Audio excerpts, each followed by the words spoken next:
SAFE conference, and we've always been introduced to TTC, right? The Terrific Transport Company. When I think about us, when I think about TTC, I take it one step further, and I say transparency, trust, collaboration squared. Because we got to have trust and we got to have communication. And so that's what I'm going to be sharing, how we've helped the Air Force transform from a $4 million contract to a now 5-year, $50 million contract. So basically, a little bit about our organization. We have to put our little cell in there, right? So where did our journey begin? Our journey began about 18 months ago, and the Air Force reached out to us to basically start coaching them, okay? And so my first conversation with them was, hey, we really have to know where you want this to go, because it's about developing people, it's about developing teams, right? And as a small business, I like to say we're really able to help them because we're a gold partner, and they didn't have to bring in another organization to train them.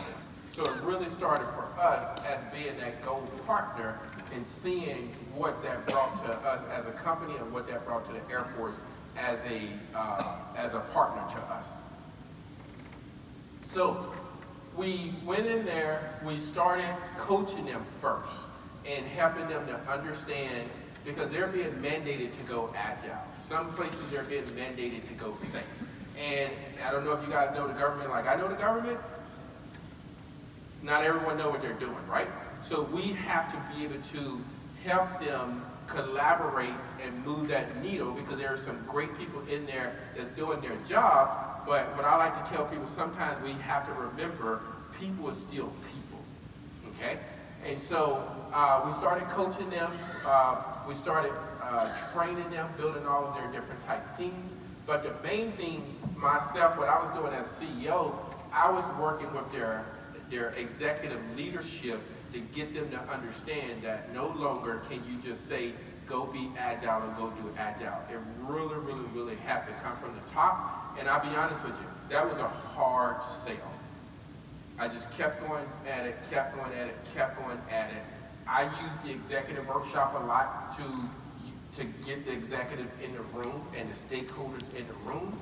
And eventually what I like to say is we allowed the light bulb to come on for them when it was time for it to come on with them. We didn't really press it. We just kind of planted the seeds and let it come on for them when it was time, right?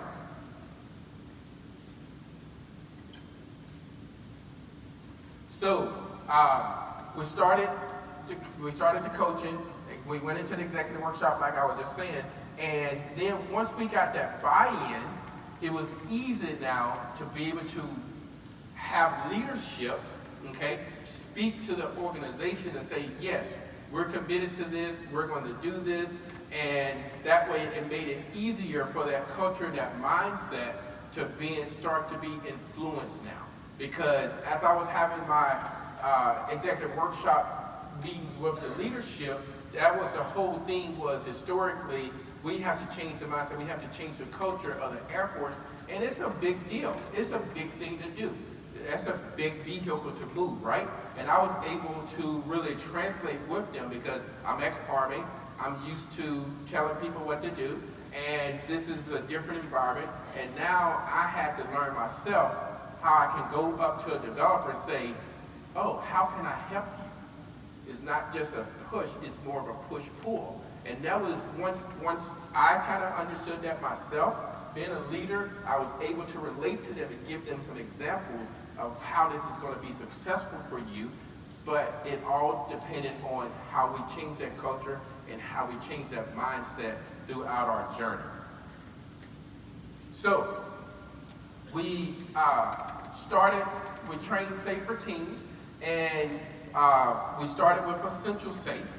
And the reason, again, why we started with Essential Safe, like Safe Doctor says, is we wanted to show them that it works. We wanted to show them and get some small wins so we can start building that relationship, started building that trust, because we honestly knew that the 5-year contract was on the horizon. And I like to say sometimes you got to be able to tell your own story to be able to get to the future that you're trying to get to, right? So we really started training safer teams, making sure that all the development team, the scrum masters, the product owners, everyone was in the room to where we can implement the roadmap the correct way. We got a lot of pushback, okay? Why? Everybody's busy. Air Force busy. You guys just go do this. No, we cannot do this until everybody is committed, and if our whole team is committed, you guys are no longer looking for companies, you're looking for partners, and we really had to drill that into them. And eventually, we got everybody on the same page. We did safer teams. Honestly, we did safer teams on a weekend, on a Saturday and a Sunday. And then on that Monday, we started doing PI planning. So we did PI planning.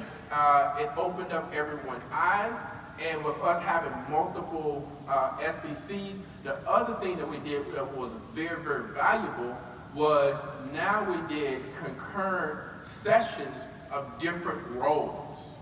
So right after PI planning, we had product owners, the product owners in the room. The government product owners with our product owners was in the class.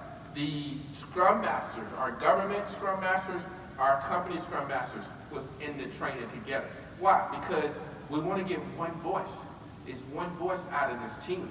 Our DevOps, honestly, we had 2 instructors in this class because we had about 75 people in this class. We had a lot of infrastructure people, a lot of developers in this class because, wow, we wanted to make sure everyone get that same understanding to where we are speaking with the same voice going forward, right? So we were able to run multiple classes that was really focused around the role base. And we asked our customer, the Air Force, you know, who were planning on being in specific roles, so we knew. And we also helped recommend what courses that some of the people should be in as we continue to move forward.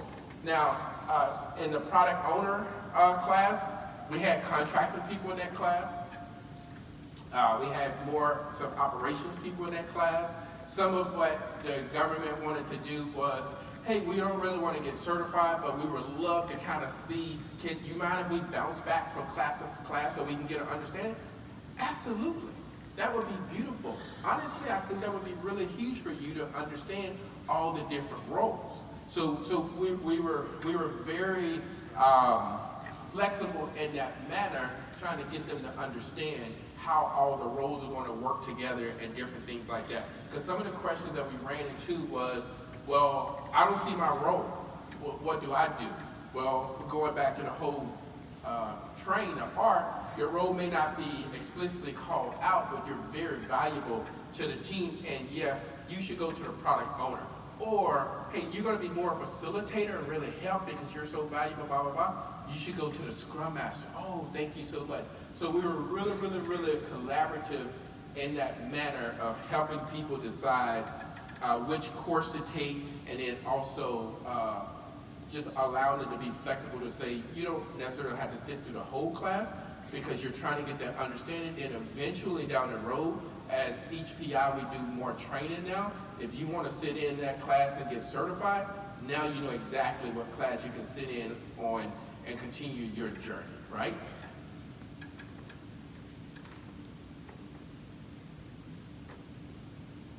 So, we got everybody trained on all the roles. We're now speaking collectively with one voice, okay? And when I say that is, I don't know if you guys know much about government contracting, but sometimes the government look at you as a contractor. And so it was very, very intentional for us to really collaborate and be one team and really get them to understand that the mindset and the culture now is we're a team together. Because if you're successful, we're successful. If we're successful, you're successful. And the other thing I would like to say is we really had good leadership Air Force partners. We really had some good people in there who really wanted to move the needle and who really wanted to adopt safe and see that it worked successful for them. So I think that's another key that you're definitely going to need to have. So we work with our PMO group to implement their Agile PMO and to implement their LACE, okay? One thing that we did as a company, I like to say, is sometimes you have to create it before they come. So we had already created our LACE probably like a year ago, to where then I can go to my customer and say, hey, here's how we can help you set up yours. But it's very important that you set up your LACE and you understand it as a PMO, because this is where we're trying to go now with lean portfolio management and these bigger type things, right? So we were able to get them to start thinking early on why this was so very, very important. And why we want to continuously train every time we come together, because the culture and the mindset is easier for sometimes the Air Force to go back, and it's not, let's just not say the Air Force, but people in general, to go back to the old way of doing things because it's easier.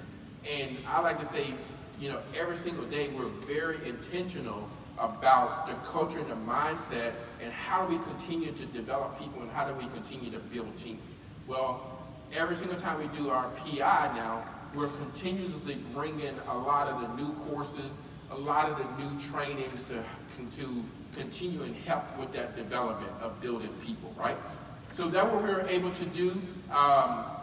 We since now have delivered our Safe for Architects course, our Safe for Government course. Honestly, we're getting ready to do another PI next week. And now we're going to be doing another Safe for Government course, because what happens with the government sometimes, people transition out. We may have contract officer representative, they leave, and then we have another person who comes on, and we want to get those people trained up very, very quickly on the culture and the mindset of how we're transforming and how we're using safe in their environment and everything. So we're constantly still training each PI. We're very intentional about what trainings we bring during the PI, and normally the way we do it on this contract is we'll do PI planning Monday and Tuesday, and then Wednesday, Thursday, and Friday, we either do some 2-day or 3-day course offerings to continue to develop the team and build people, and we normally do 3 different concurrent classes. That way, you know, they have multiple options and they can choose which ones they want to go to. So again, wrapping up, coming back to the TTC, right? Transparency, trust, collaboration, and communication. That has been hugely beneficial for us as a company, and being very intentional about those things. And what I've seen, how we were able to transform from $4 million to a $50 million contract was they came to me and said, we trust you guys.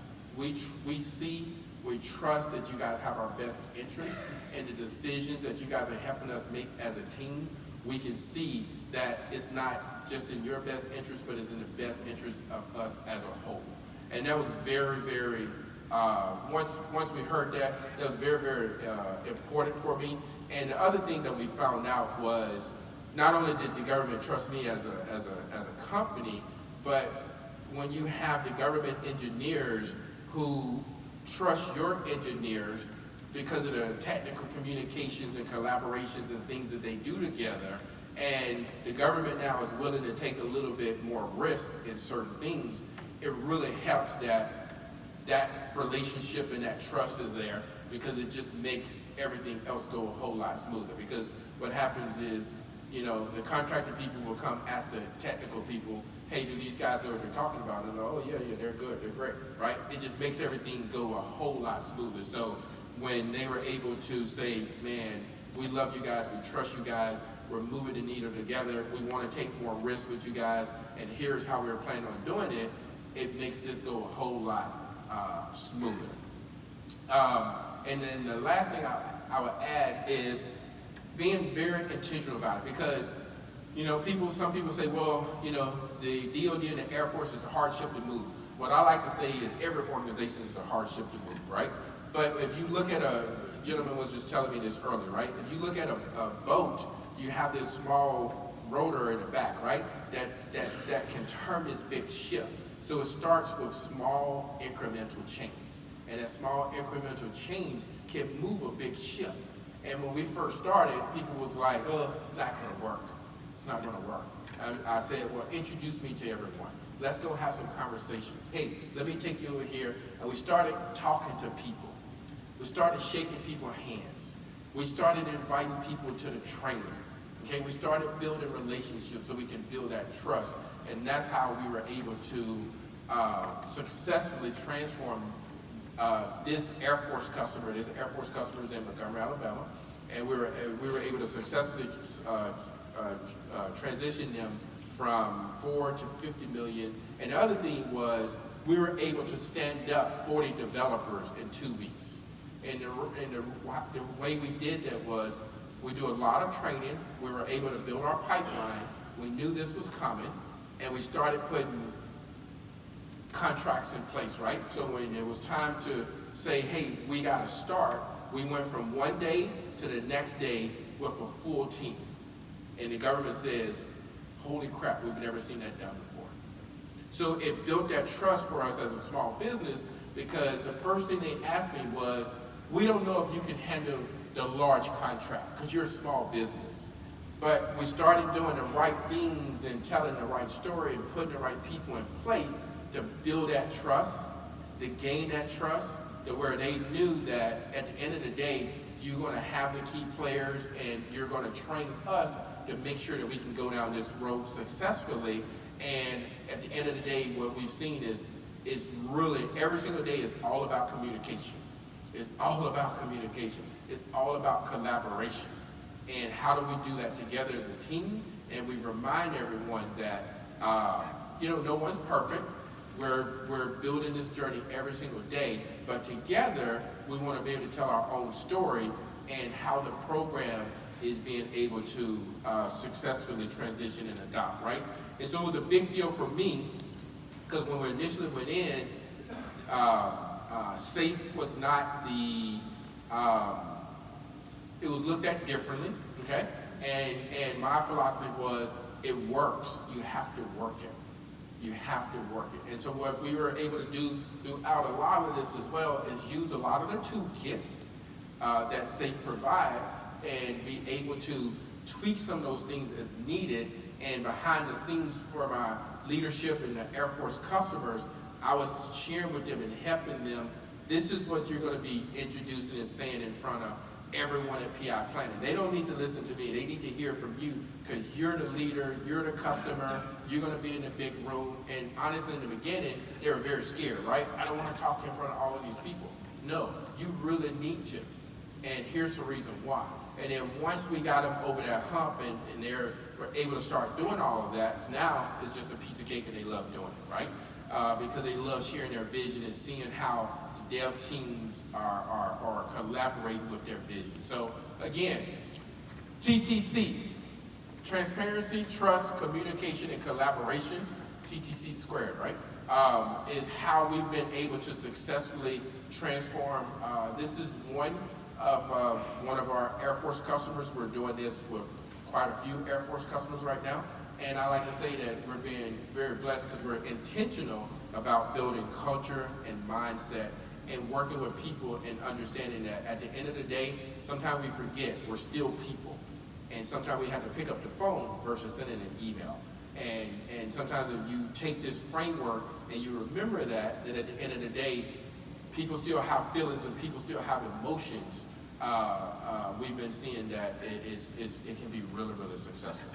So thank you guys so much. I'm 20 seconds left. So question? Speak like that.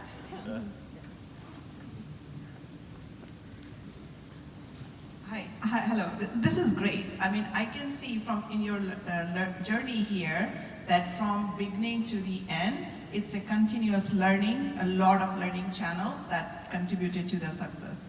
My question is regarding your beginning of the journey and at the end also, how did you manage the continuous learning? Like, did you hire SPCs from outside, you build SPCs inside? Yeah, we built SBCs inside. So as a company, we started first with 3 SBCs as a silver partner, and then we quickly became a gold partner. And so now we have 10 SBCs, and we're building SBCs not only on our side, but we're building SBCs on the government side as well. Great question. Thank you.